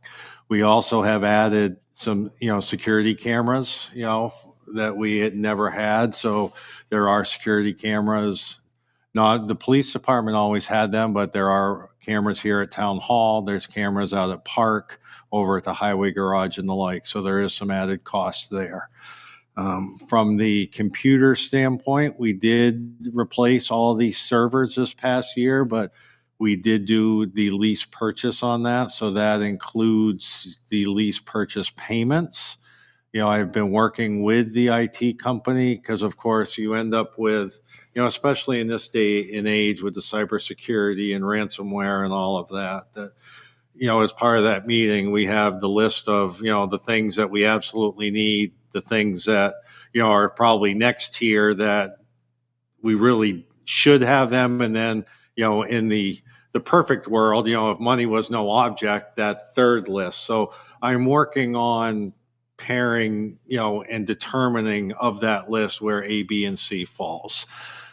But as part of that, we also have aging computers and the like, and we're trying to implement a program whereby we replace, 1/3 of, all of the equipment, on a rotating basis. Hopefully every, 3 years. Doesn't always work that way, depending on emergencies and the like. But that's what the increase is there.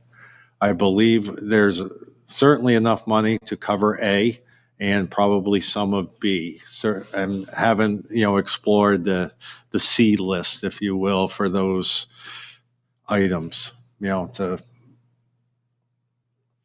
make it Fort Knox, if you will. So, Any questions, comments on this? Thank you for your research.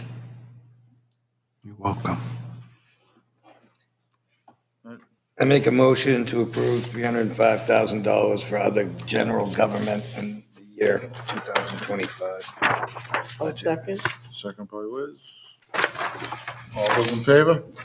Aye. Aye. 0. Police we just did earlier tonight. Fire we did last week.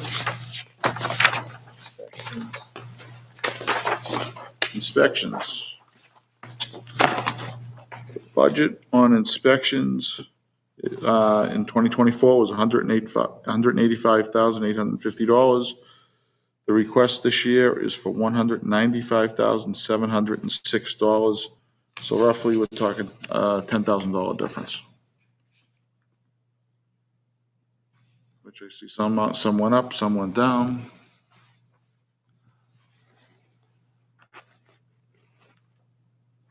Any comments on this one, Greg?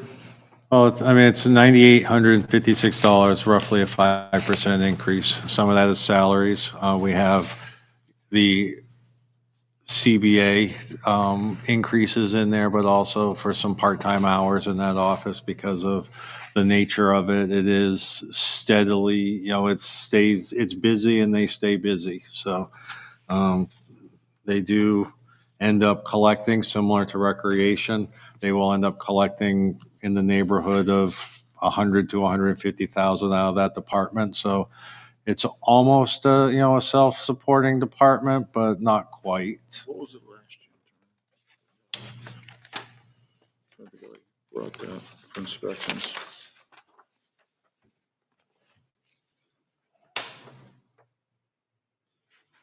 Maybe I don't. I don't know.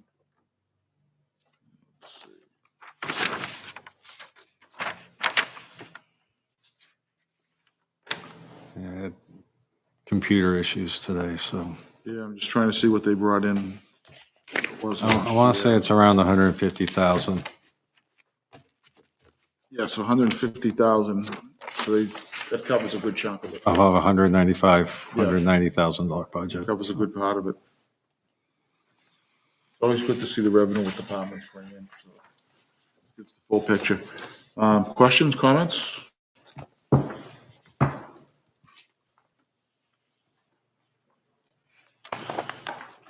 Anybody want to make a motion?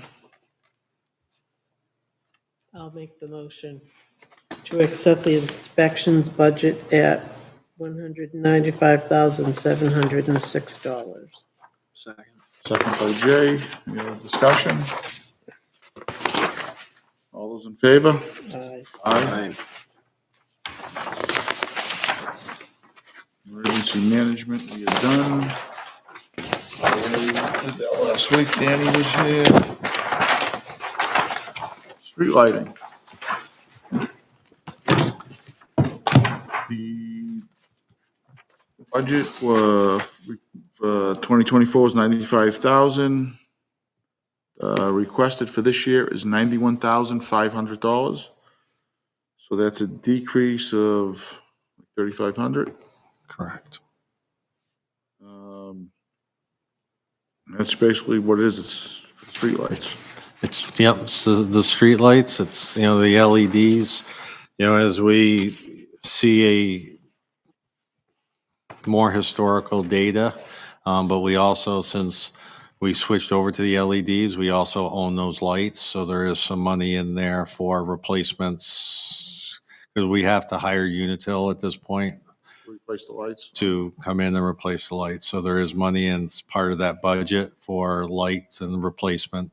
So like it wasn't ours, but as a, for instance, the accident that was on Main Street a couple of weeks ago when the pole was taken out, if that was our pole, we had a replacement light ready to go. So things of that nature that will happen. Questions, comments? Make a motion for $91,500 for street lighting. I'll second. Second by Liz. No, all the streetlights are all LED now in town, correct? There may be some ornamental ones that were part of subdivision plans that may not be, but I would say 98 or 99% of them are LED lights. I mean, in the future, this number will go down because of the having to pay off the difference because we replaced them. The PUC requires them to recapture, the cost, the depreciated or the undepreciated cost. So we are paying an amount towards the previous lights, but so in another year or two, that will come off as well. So there will be further savings in this, just not as much this year. Any questions, comments? Already made a motion, right? All right. All those in favor? Aye. Aye. 400.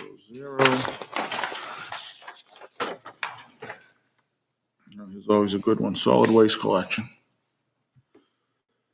The budget in 2024 was $1,014,958. Requested this year is $1,022,943. So roughly what, about, About an $8,000 increase, 0.79%. and that's contractual?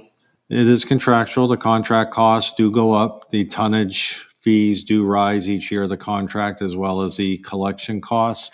But since COVID it is a steady decrease each year of the tonnage that's being collected. So basically, I've taken a look over the last, 4 or 5 years, at the tonnage that's been collected and calculated out based on the new rates for this year's contract. So. Offhand, like for the recycling, because I know the tonnage on that is less.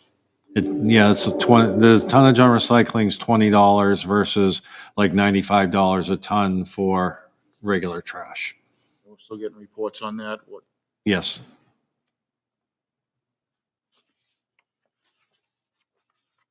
All right, any questions, comments?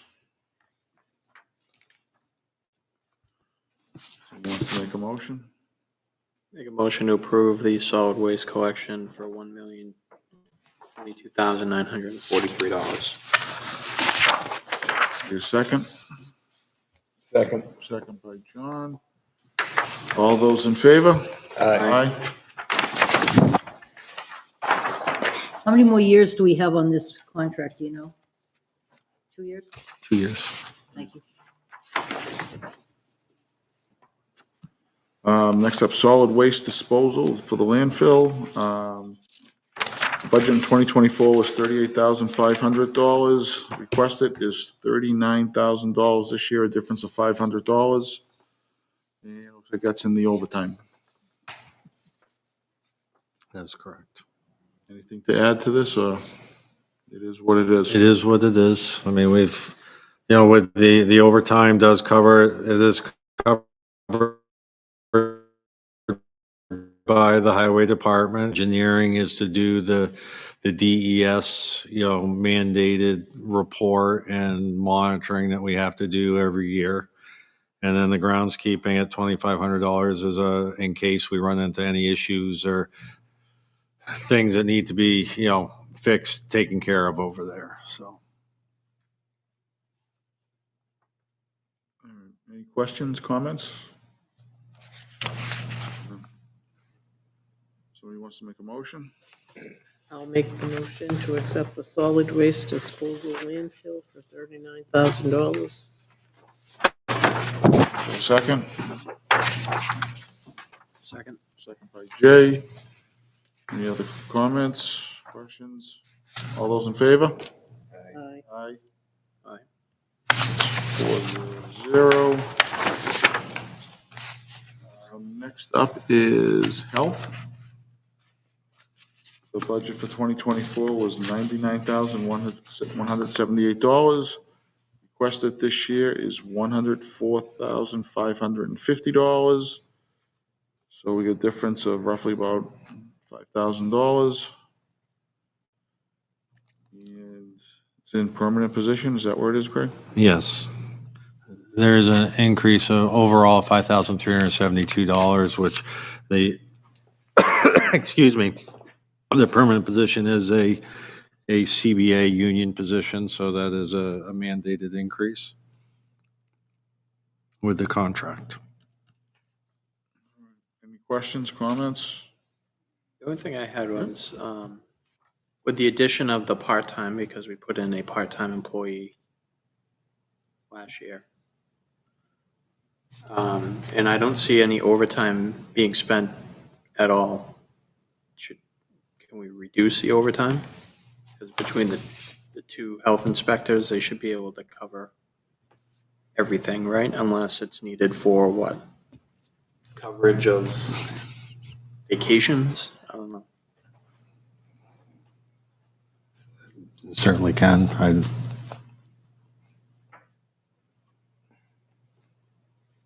No, with we do have the hiring of. Cut it in half? Cut it to 1,000. Yeah. So you're still looking to knock overtime down to 1,000, then is what you're saying? Yeah, because we've added a part-time position. Sounds good. We do have the stipend to cover vacations and the like. Right. So. Yeah. And we have hired and appointed, as you know, the deputy health officer, so. All right, I'll make a motion to approve the health budget for $103,550. I'll second. Second by Liz. Further discussion? All those in favor? Aye. Aye. 400. Human Services, we had done. This is the one you abstained on because you're part of the Gary J, right? I am. Yes. That's what, just want to make sure. Welfare Administration, we've done. Recreation, we did last week.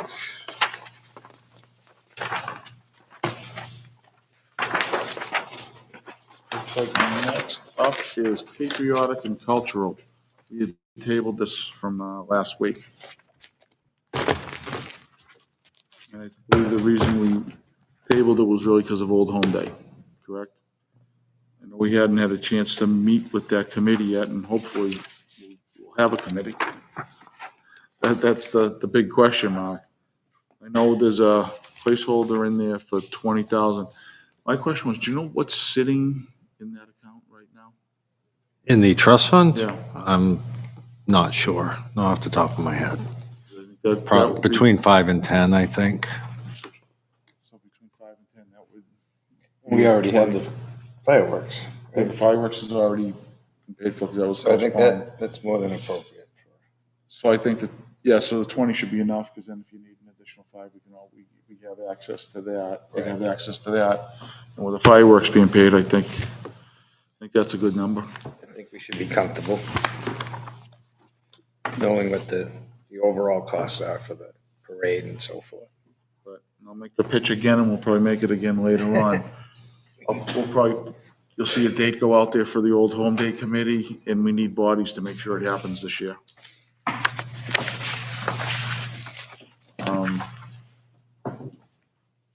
All right, Make a motion to approve the patriotic and cultural budget for $28,500. Second. John. All those in favor? Aye. That's 400. Conservation, we'd already done. Last one, debt service, right? In 2024, the budget was $556,829. Requested this year is $545,515, so we got a decrease there, right? That's correct. About 11,000 in that neighborhood? Make a motion to approve the debt services for $545,515. Second. All those in favor? Aye. Deductions go quick. So it looks like we've done them all, so we can get this over the budget committee, so they can start to work on it. I'm sure they will come back with questions. As we know, it'll be their budget that goes forward. And as we go through it too, if you go back and look at the budget, we can always readdress something too if we have to, if you want to. If you see something somewhere along the line. All right, so next thing up on the agenda is the Veterans Day planning, which is not that far away. This fall is flying. I can't believe we got Halloween this week. So I think we all have something here. This was definitely kind of like the program we're kind of following from last year, right? Yeah, pretty So- much. So the Veterans Day program, if everyone remembers, what we did is we did a pancake breakfast for the veterans, and if anyone from the town wanted to come out, to thank everyone for their service. It will be on Veterans Day, which is a Monday this year, is that correct? And we were doing this, was it 8 to 10? 8:30 to 10:30. 8:30 to 10:30. It's a good event. The Boy Scouts take part in it. Usually the Girl Scouts are there. You know, a few remarks from a few folks. The Historical Society shows up with some artifacts from different eras, with some uniforms from different eras, which is nice. But what do you need from us at this point, Beth? We need to find out when we can get access so that we can set up. And we need to make sure we have enough people helping out.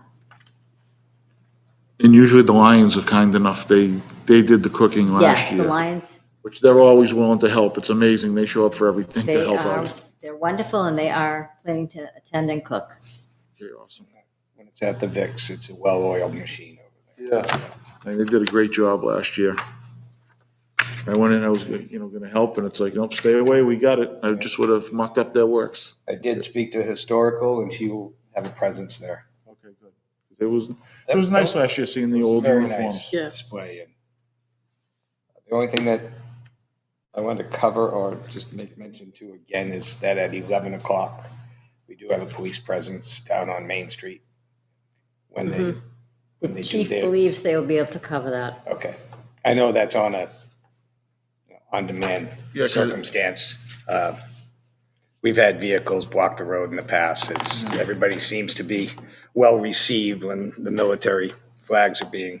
Yeah, because I know it's a really a hard stop we have over at the Vic Erie, because they go back over to the Legion Post. Right. They have their ceremony at 11 o'clock. Right. They do. Really clean up. Jay, you have any idea if we can get in there early to the Vic Erie to help set up? You'll be able to get in after 5 on Sunday night, unfortunately. Yeah, last year we got lucky. Yeah. Or it'd have to be earlier in the morning. So And I know that Sunday, I have to go to a wedding, so I'm not around that Sunday. I can be there Sunday to help set up. Guess we can figure that out. Yep. Unless we prefer, I'll show up as early as you want on Monday, it doesn't make a difference to me. Whenever we have the most people available, I'll be there. I did receive a call from Pat Buckley regarding some donations for that. Oh, good, so he's already. Well, he's reached out to me. It was a voicemail. I was in Okay. the middle of a conference, but I'm sure Yeah, he's reaching out for a reason, and he's always been very Yeah. generous. And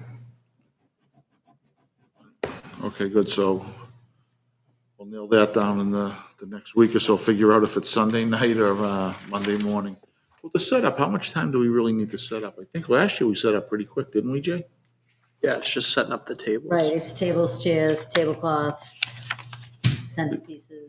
I'm almost wondering if we showed up that Monday morning, because the Lions are probably gonna want to be in there, what, 7:30 I maybe, think they're gonna 7? start cooking at 7:30. So if we got there at 7, I would think that would give us enough time? Yeah. If we have enough people, Probably. yeah, you guys will come. I'll be there. I'll be there.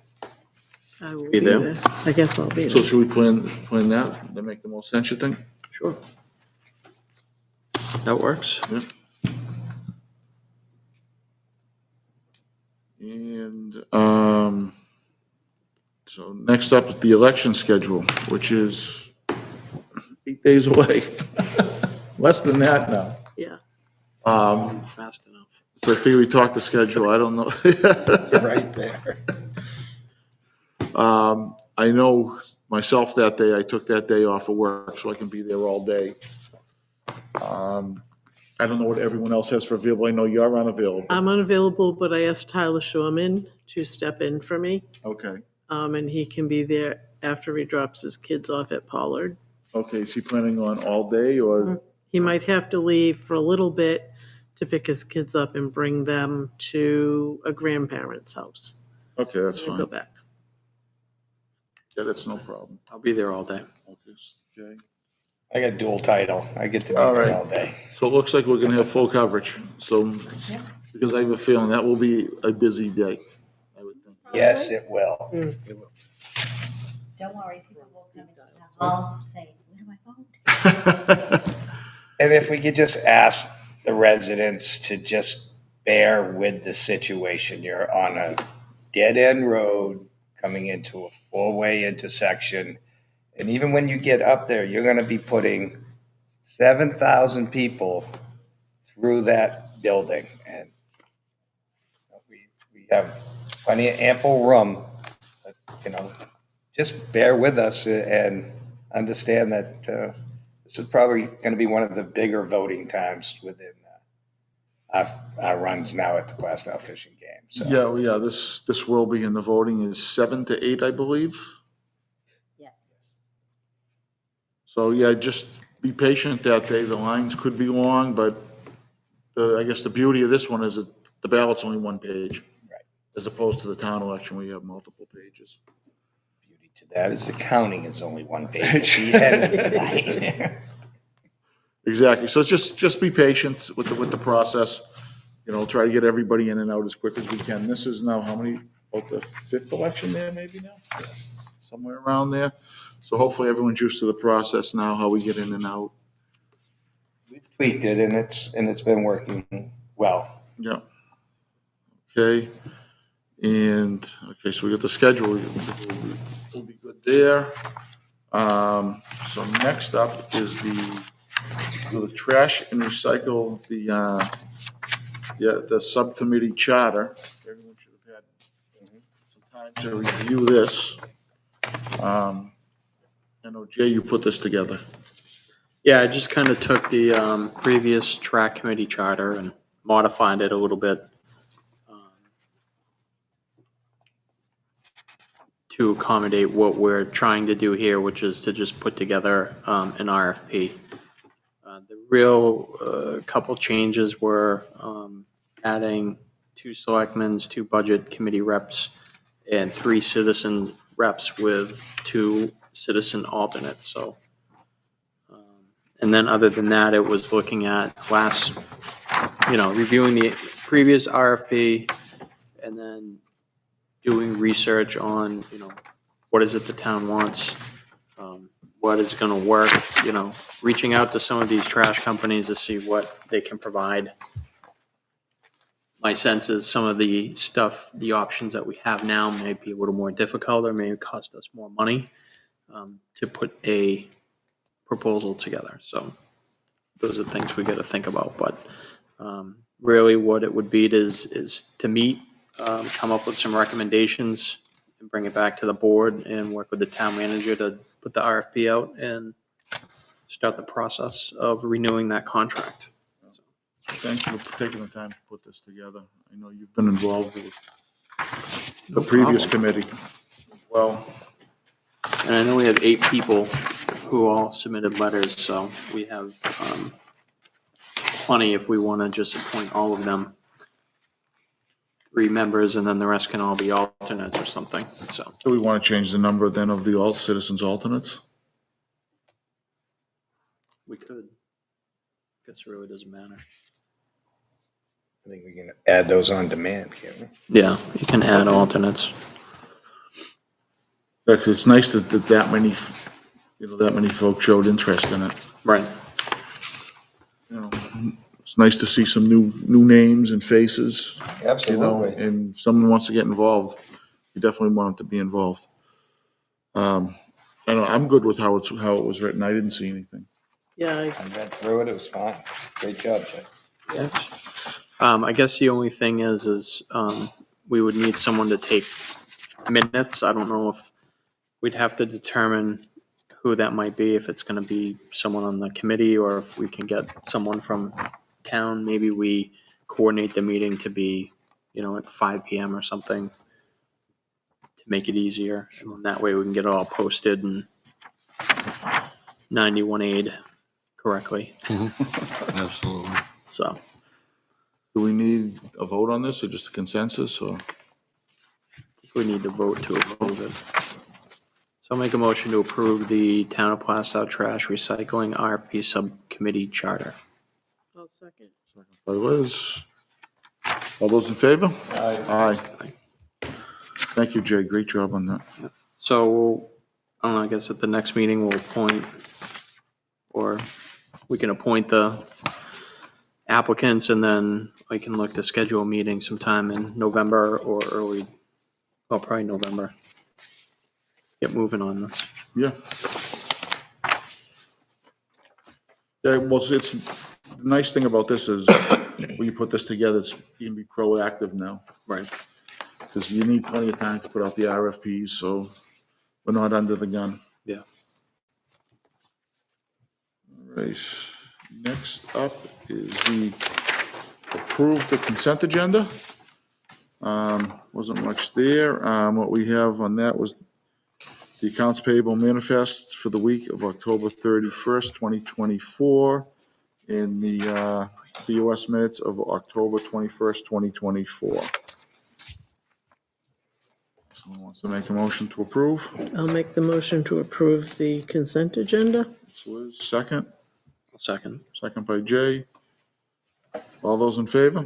Aye. Aye. So it's 400.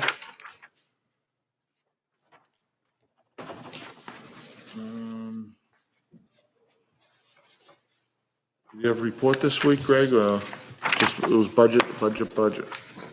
Well, I took a little bit of time off and between budget, tax rate, the warrant has been done, so that will be going off to the printers for the tax bills.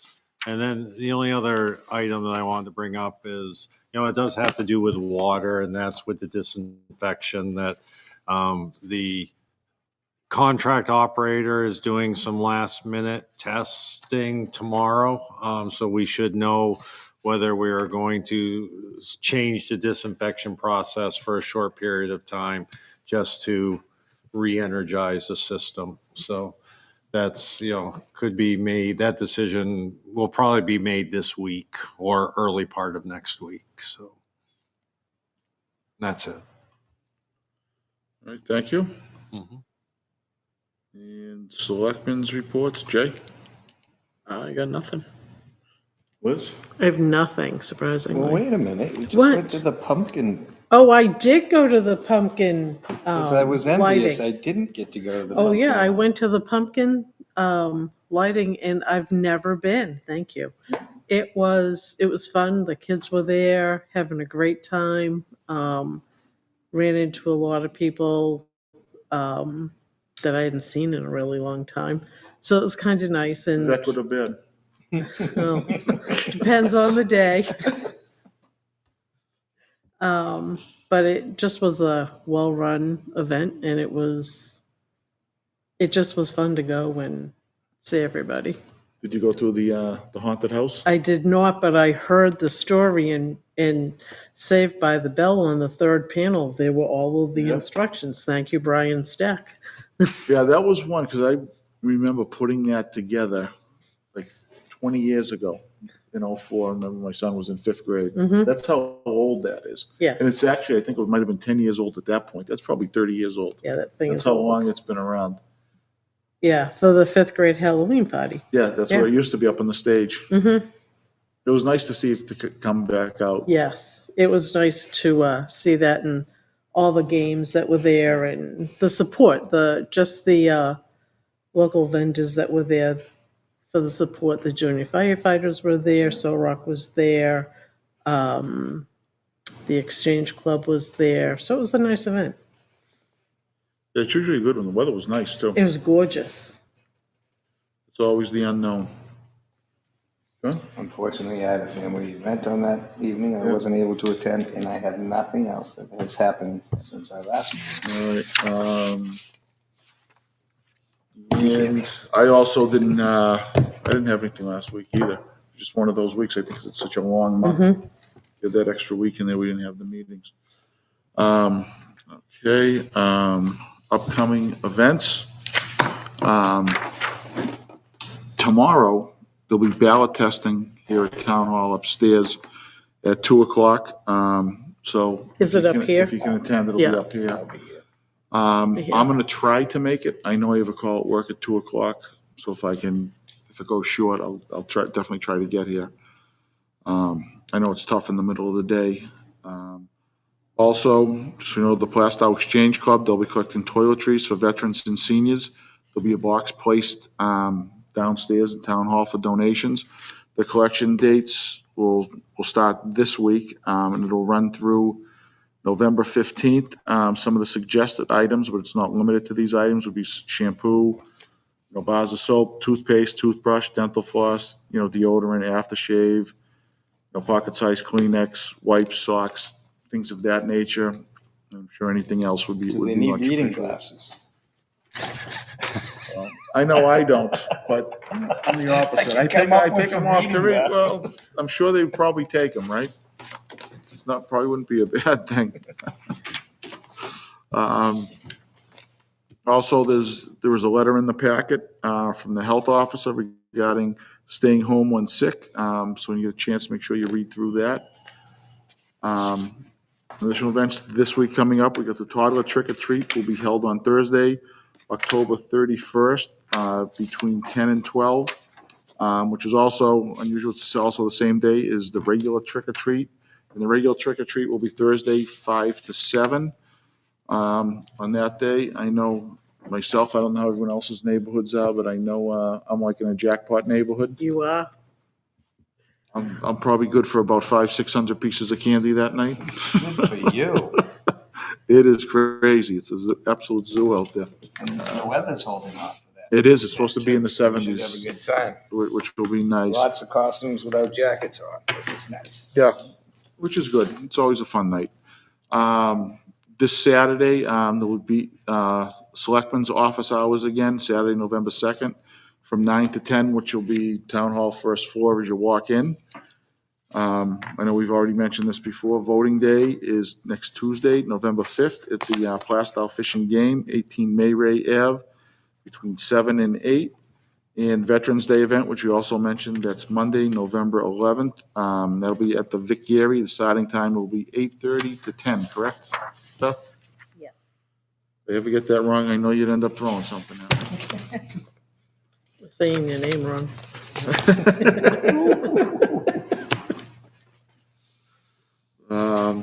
Did anyone have any other business they wanted to bring up? And I know we have a non-public, correct? Thank you, Margot. Have a good night. Thank you. Thanks, Margot. Yeah. Just go home and turn on the TV, so I might as well see it. I don't have to, right? So we're going into, somebody wants to make a motion to go into non-public, and this would be under, is it C, reputation? I'll make that motion to go into non-public under 91A-C. No, 90, it's in my folder. Sorry. I usually, RSA 91-A, semicolon, 3, C, reputation. Yeah. Wow, I couldn't even get that out. I'll second. Second. I get the easy part. I only had to- yeah.